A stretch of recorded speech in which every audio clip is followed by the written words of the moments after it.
जय हिंद दोस्तों, स्वागत है आपका फिर से इंडी प्लस न्यूज में। दोस्तों, भारत ने वैक्सीन को फ्री ऑफ कॉस्ट डिस्ट्रीब्यूट करके पूरी दुनिया में तहलका मचा दिया है। वर्ल्ड मीडिया आज इसे कवर कर रहा है और वर्ल्ड मीडिया की एक एक कवरेज आज आपको बताने वाले हैं, जो भारत बिल्कुल फ्री ऑफ कॉस्ट। हालांकि दुनिया के बड़े बड़े देशों को देखिए, आप अमेरिका को देखिए, यूरोप के देशों को देखिए, जहां की वैक्सीन इतनी महंगी है, भारत की वैक्सीन से 10 गुना ज्यादा महंगी है। और उनकी जो स्टोरेज कैपेसिटी है, वो भी स्टोरेज कैपेसिटी कर पाना भी एक बहुत बड़ी चिंता का विषय है। और दोस्तों, उन देशों को अगर भारत के साथ कंपेयर करें तो वो तो मतलब ही नहीं किसी देश को ये जो वैक्सीन है गिफ्ट कर दें, दान में दे दें, क्योंकि वहां पर जो केसेस हैं और जो सिचुएशन है, एक तो इनकी वैक्सीन महंगी है और दूसरा ये दान नहीं कर सकते हैं क्योंकि इनके देश में बहुत कोरोना वायरस के केसेस आ रहे हैं। लेकिन पूरी की पूरी दुनिया में, वर्ल्ड मीडिया में भारत का जो एक इंप्रेशन पड़ा है आज, वो बहुत काबिले तारीफ है। दोस्तों, भारत की नरेंद्र मोदी सरकार के खिलाफ आप कितना भी मर्जी बोलिए, लेकिन वर्ल्ड मीडिया में आज भारत का डंका बज रहा है, क्योंकि भारत अपने अड़ोसी पड़ोसी देशों को बिल्कुल फ्री ऑफ कॉस्ट में ये वैक्सीन उपलब्ध करवा रहा है, जब भारत में कोरोना के केसेस आ रहे हैं। हालांकि दोस्तों, यहां पर आप देखिए कि हाल ही में अभी मालदीव को 1.5 लाख वैक्सीन दी, उसके बाद हमने भूटान को 1 लाख वैक्सीन दी, और अब तीसरा नंबर है नेपाल का और चौथा है बांग्लादेश का। नेपाल को हमने 10 लाख वैक्सीन की डोज दी है और इसी के साथ बांग्लादेश को 20 लाख वैक्सीन की डोज दी है। और नेपाल के प्रधानमंत्री केपी शर्मा ओली ने भारत को तहे दिल से यहां पर धन्यवाद किया है और ट्वीट करके इसकी जानकारी दी है। उन्होंने कहा है कि government of India and people of India को ये जो हमें एक गिफ्ट दिया गया है 10 लाख कोविड वैक्सीन का, वो उस समय दिया गया है जब भारत में भी क्रिटिकल टाइम चल रहा है और नेपाल भी इस वायरस से लड़ रहा है।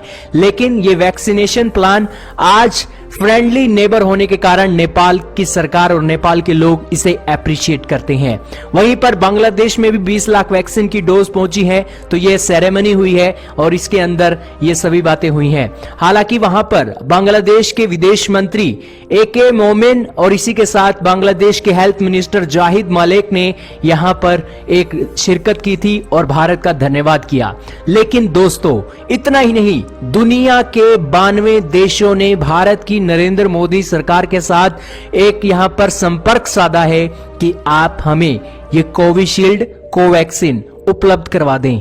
सबसे बड़ी बात है कि 92 देश आज भारत के ऊपर भरोसा जताकर बैठे हैं कि अमेरिका, यूरोप जैसे देश उन्हें वैक्सीन नहीं देंगे। आज भारत जैसा देश उन्हें वैक्सीन दे सकता है, क्योंकि कोविड के काल में इकलौता भारत ही था जिसने 150 से भी ज्यादा देशों में अपनी पैरासीटामोल और अलग अलग दवा पहुंचाकर दुनिया को एक राहत दी थी।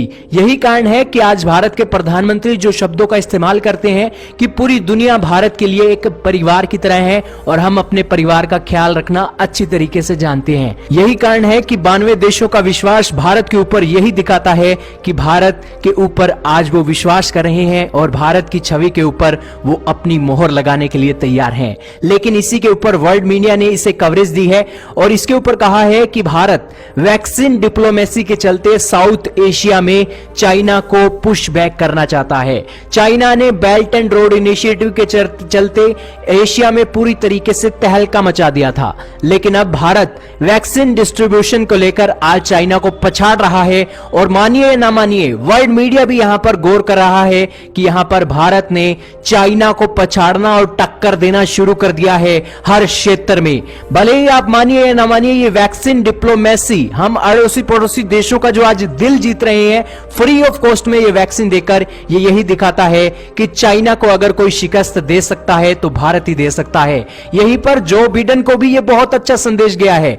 जो बिडेन ये सभी सिचुएशन देख रहे हैं, चीन के मामले में भी और भारत के मामले में भी, और यहां पर भारत ने गुड गेस्चर के रूप में यहां पर एक प्रमाण दिया है जो बिडेन को भी। हालांकि बहुत से बुद्धिजीवी भारत में ये कहते हैं कि जो बिडेन भारत के तो एंटी हैं, भारत को वो बहुत स्ट्रिक्ट मामले में लेने वाले हैं, पाकिस्तान को फंडिंग करेंगे, ये वो करेंगे। लेकिन दोस्तों उन्हें यह समझ लेना चाहिए कि आज का भारत अलग भारत है। अमेरिका जो फैसले लेता है अपनी जो सहायक देश हैं, नाटो के देश हैं, उनके साथ मिलकर फैसले लेता है। आज आप देखिए कि भारत के रिश्ते इजराइल के साथ कितने महत्वपूर्ण बन गए हैं और यूरोपियन यूनियन में भारत की तूती बोलती है, तूती। और इसी के चलते जब तक यूरोपियन यूनियन और इजराइल जैसे देश हमारे साथ खड़े हैं तब तक जो बिडेन भारत का एक बाल भी नहीं उखाड़ सकते। और जो बिडेन की यही मजबूरी है कि यूरोपियन यूनियन से लेकर इजराइल तक के देश अमेरिका के खिलाफ बगावत कर देंगे अगर भारत के खिलाफ उन्होंने कोई सख्त कदम उठाया। वैसे भी अमेरिका की रातों की नींद उड़ रही है क्योंकि चाइना उनकी सुपर पावर को चुनौती पर चुनौती दे रहा है और भारत ने यहां पर चाइना का ऑप्शन बनके वैक्सीन डिप्लोमेसी के चलते दिखा दिया है कि भारत चीन की कमी पूरी दुनिया में पूरी कर सकता है और यह बहुत बड़ी डेवलपमेंट है। आप क्या कहना चाहेंगे इसके बारे में कमेंट सेक्शन में राय का इजहार जरूर कीजिएगा।